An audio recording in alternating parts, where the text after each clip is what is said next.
Em primeiro lugar, bom dia. Gostaria de agradecer o ICLEI por esse convite de discutir o estudo de caso de Brasília no contexto dos esforços por resiliência, sustentabilidade e, nesse caso, os indicadores para medir impactos, né?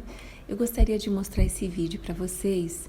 Ele mostra uma situação paradoxal da capital brasileira, onde a gente tem um alagamento expressivo. Essa é uma das principais artérias do plano piloto, da área tombada, a área urbanizada, com um dos maiores índices de área verde por habitante e que alaga.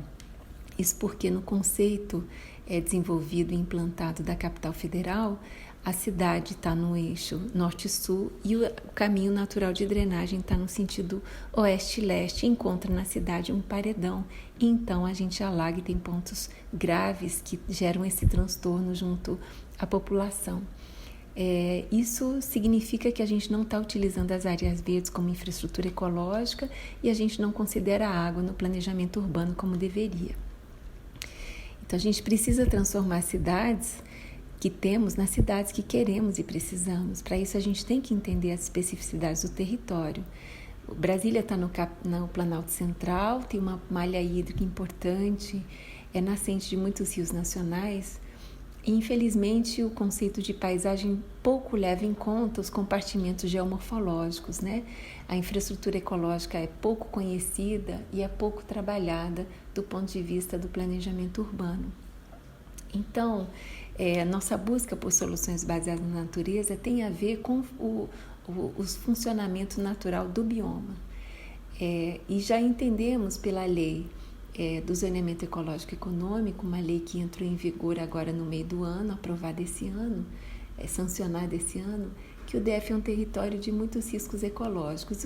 Isso não significa que não se possa ocupar, mas isso significa que para potencializar a resiliência, a gente precisa enxergar, por exemplo, o risco de perda de recarga de aquífero. Nesse mapa, produzido como anexo da lei, a gente tem um anel principal de recarga em laranja, e esse anel onde está o principal eixo de desenvolvimento do ordenamento territorial. As cidades, a primeira cidade ali ao norte desse anel é Ceilândia, com mais de 500 mil de habitantes. A gente totaliza quase 1 milhão de habitantes nesse eixo, que tende a se adensar, e os padrões urbanos não discutem como podem ser resilientes à água, como integrar esse risco de perda de recarga no planejamento urbano e como a gente deve medir essa resiliência. Por outro lado, a gente também já sabe e conhece que o DF é um território que apresenta déficit hídrico crescente, e a gente pode ver a situação da geração das águas nos rios por unidade hidrográfica na época da chuva e na época das secas. Então, em vermelho são situações críticas que a gente tem, muito críticas, e em laranja aquelas que estão chegando no limite da captação de água. Observe que os mananciais internos do DF já estão comprometidos. Então, as cidades hoje no DF, são 31 cidades, são as principais responsáveis pelo impacto negativo à quantidade e à qualidade das águas, particularmente o consumo residencial urbano.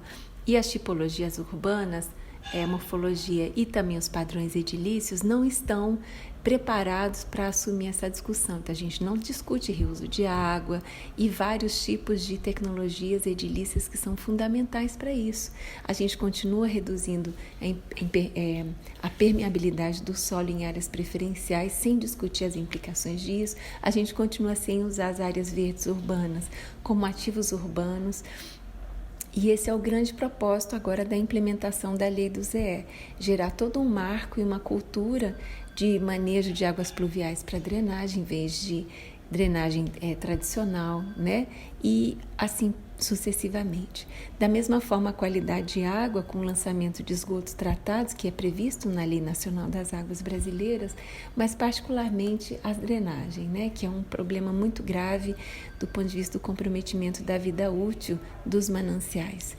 A gente tem alguns exemplos do papel da cidade na redução acelerada da vida útil do manancial.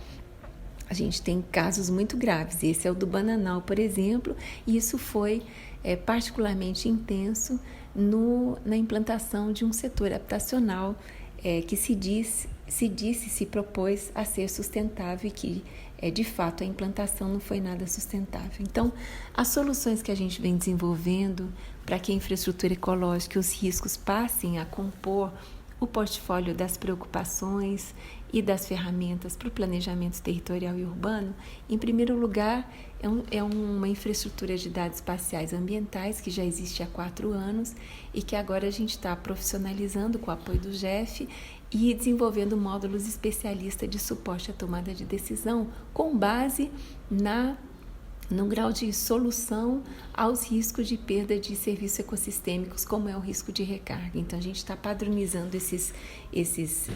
essas variáveis, que são as variáveis de tomada de decisão, não só para o poder público, como também para o empreendedor público-privado, e ofertando isso na forma de uma infraestrutura de dados espaciais públicas com esses módulos automatizados, né?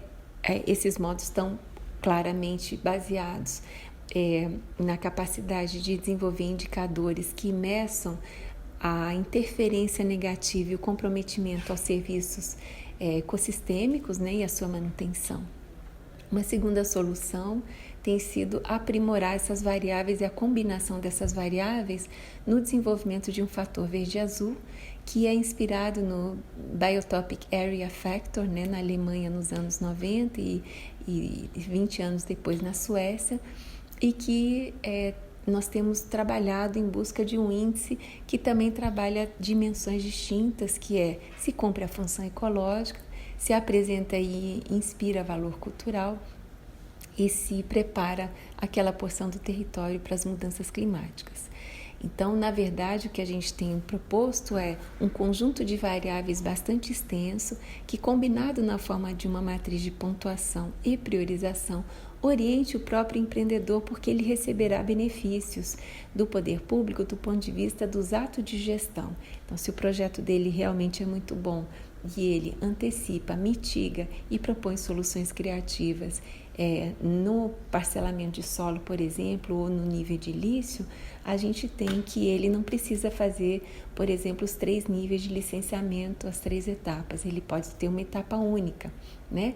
Então, a gente quer, dessa forma, estimular o empreendedor a novos padrões urbanos, a soluções inovadoras e de forma muito clara. Nós já estamos, então, com 25 USTs na capital federal, os nossos estudos dos padrões urbanos, e nós queremos agora, estamos na fase, através desse conjunto de indicadores nos próximos 6 meses, trabalhando qual o impacto desses indicadores na morfologia, geomorfologia e nos riscos, né, como de capacidade de suporte de recarga, no sentido de evoluir quais são os padrões urbanos atuais e quais são os padrões urbanos que a gente deseja para a nossa cidade e para o país. Então, esse é o nosso estado da arte atualmente. Nós estamos muito felizes de poder compartilhar e aprender com as outras cidades também. Obrigada.